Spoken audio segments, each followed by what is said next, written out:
14ویں چیز جس کے ذریعے سے گھروں میں برکت ہوتی ہے وہ ہے ازدواجی زندگی اختیار کرنا، مطلب شادی کر لینا، جس کے ذریعے سے اللہ تعالیٰ برکت ڈال دیتے۔ کیسے؟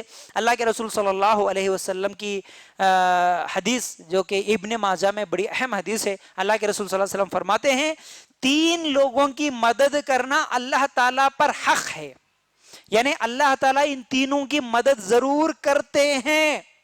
کون 3 لوگ؟ ایک وہ آدمی جو اللہ کی راہ میں جہاد کرتا ہے، اللہ اس کی مدد ضرور کرتے ہیں۔ جہاد کا مطلب صرف مارنا، توڑنا، قتل کر دینا، بمباری کر دینا یہ نہیں ہے، اللہ کے دین کو بلند کرنے کے لیے، نیکی کو پھیلانے کے لیے، برائی سے روکنے کے لیے جو ہم کوشش کرتے وہ جہاد ہے۔ دین کی دعوت دینا، محنت کرنا، تبلیغ کرنا، یہ سب جہاد ہے۔ اپنے آپ کو، اپنے نفس کو خواہشات سے روکنے کی کوشش، یہ بھی سب سے بڑا جہاد ہے، ٹھیک ہے نا؟ تو جہاد کا بڑا مطلب ہے۔ تو بہرحال جو بھی جہاد کرتا، اللہ کے دین کی دعوت دیتا، اللہ اس کی ضرور مدد کرتا، پہلی چیز۔ دوسری چیز کیا ہے؟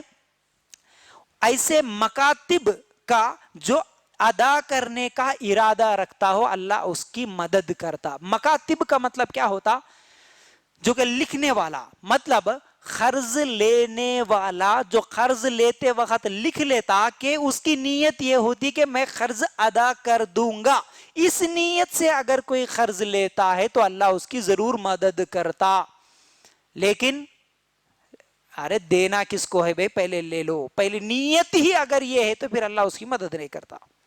قرض ڈبانے کی نیت سے بہت سارے لوگ لیتے، رو رو کے، جھوٹی باتیں بول بول کے، ہمارے گھر میں یہ پریشانی ہے، ایسا ہے ویسا ہے، بول بول کے لوگوں کے پاس قرض لے لیتے، پھر اس کو شراب خانے میں لگا دیتے، یا نہیں تو پھر شادیوں میں اڑانے یا نہ جانے کیا کیا گندے گندے کام بھی کر لیتے۔ بہرحال قرض لیتے وقت دینے کا ارادہ نہیں، اور خاص طور سے شادیوں میں مہر دینے کے ارادے سے کوئی نہیں لکھاتا، اکثر دینے کے ارادے سے اکثر لوگ نہیں لکھاتے۔ ارے لکھانا چاہیے بھائی، دینے کا کون ہے؟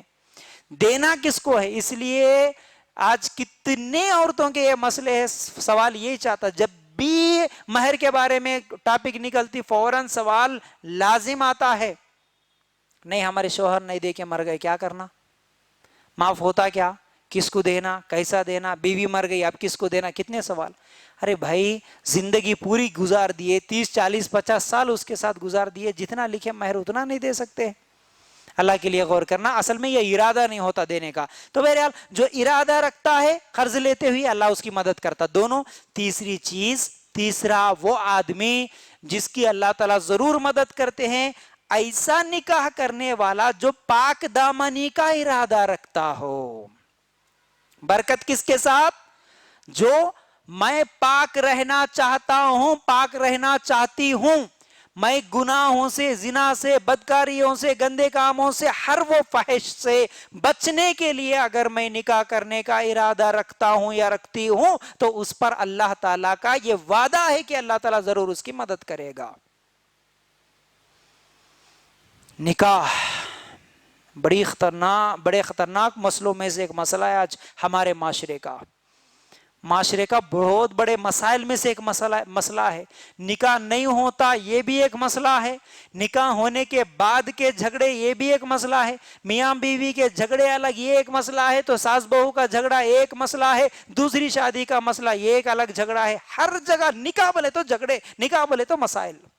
لیکن صحیح قرآن و سنت پہ عمل کریں گے نا تو کوئی جھگڑا نہیں ہوگا۔ حالانکہ اللہ کا وعدہ ہے نا جی، میں برکت دوں گا، میں برکت دوں گا، یہ اللہ کا وعدہ ہے نا۔ اب برکت کی یاد آئی تو مجھے حدیث وہ بھی یاد آ گئی جس میں اللہ کے رسول صلی اللہ علیہ وسلم نے ایک صحابی سے کہا کہ ایک نکاح ہو گیا لیکن برکت نہیں ہے، اللہ کے رسول کیا کروں؟ اللہ کے رسول نے کہا کہ دوسرا نکاح کر لے جا۔ آج کوئی بولتا، جوتے مارتے اس کو۔ پہلے نکاح کے لیے اماں بولتی پہلے 5 لاکھ بیلنس لے کے آ، اتنا سونا لے کے آ پہلے، جب اس کے بعد تیرے کو نکاح کرتی، جب تک نہیں کرنے کا ہے۔ اس لیے انہیں کیا کرتا، 5 لاکھ نہ جمع کر سکتا نہ نکاح کر سکتا، اس لیے بدکاریاں کرتا ہے۔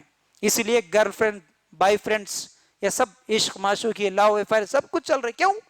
نکاح کو مشکل بنا کے رکھ دیے نا جی، نکاح کو مشکل بنا کے رکھ دیے، جس کی وجہ سے ہر بدکاری آسان ہو گئی۔ اللہ کے رسول بولے دوسرا نکاح کر لے، دوسرا نکاح کر لیا، آیا پھر بولا اللہ کے رسول پھر بھی برکت نہیں ہے، اللہ کے رسول بولے جا تیسرا نکاح کر لے۔ ہاں 3 شادیاں کر لیا، اس کے بعد تیسری یا چوتھی بیوی کے بعد پھر ملاقات ہوئی اللہ کے رسول صلی اللہ علیہ وسلم سے، بولا ہاں اللہ کے رسول بالکل برکت آ گئی اب میرے گھر میں. برکت آتی ہے، نکاح سے برکت ہے. ہم کیا سمجھتے پہلے برکت ہونا، پہلے پیسہ ہونا، بعد میں نکاح کر لے، غلط بات ہے. جس وجہ سے ہماری زندگیوں میں جھگڑے ہیں. ہم مال کو برکت سمجھ کے بیٹھے نا، ہم گاڑیوں کو، گھروں کو برکت سمجھے نا، اب اس کو دیکھتے ہوئے ہم نکاح کر لے رہے تو پھر برکت نہیں رہ رہی. اگر اس کو دیکھے بغیر دینداری کو دیکھ کے نکاح کرتے ہیں نا تو برکت ضرور آتی ہے. پہلی میں بھی آتی، دوسری میں بھی آتی، تیسری میں بھی آتی، برکت ہوگی انشاءاللہ. مسئلہ ہمارے پاس ہے، دین میں مسئلہ نہیں ہے، اللہ کے رسول کے فیصلوں میں مسئلہ نہیں ہے، اللہ تعالیٰ کے حکم میں مسئلہ نہیں ہے، مسئلہ ہمارے دلوں کا ہے. سمجھے نا؟ تو بہرحال اس مسئلے سے میں آپ لوگوں کے سامنے جو یہ دلیل ابن ماجہ کی روایت سے اللہ کے رسول صلی اللہ علیہ وسلم نے فرمایا کہ ازدواجی زندگی. اچھا ازدواجی زندگی بولے تو ایک بات یہ بھی یاد رکھو، صحابہ میں بھی اور سلف میں بھی کوئی ایسی عورت، کوئی ایسا مرد آپ کو نہیں نظر آتا جس کا طلاق ہو گیا ہو یا کوئی بیوہ ہو گئی ہو، وہ اکیلی عورت زندگی گزار رہی بغیر شادی کے، کوئی نظر نہیں آتا آپ کو صحابہ میں. اور آج بھی اکثر عربوں میں ایسی چیز نظر نہیں آتی، کیونکہ اسلام کو اگر فالو کریں گے تو نا جی. آج ایک تو پہلی شادی کرنا بہت بڑی مشکل ہو گئی.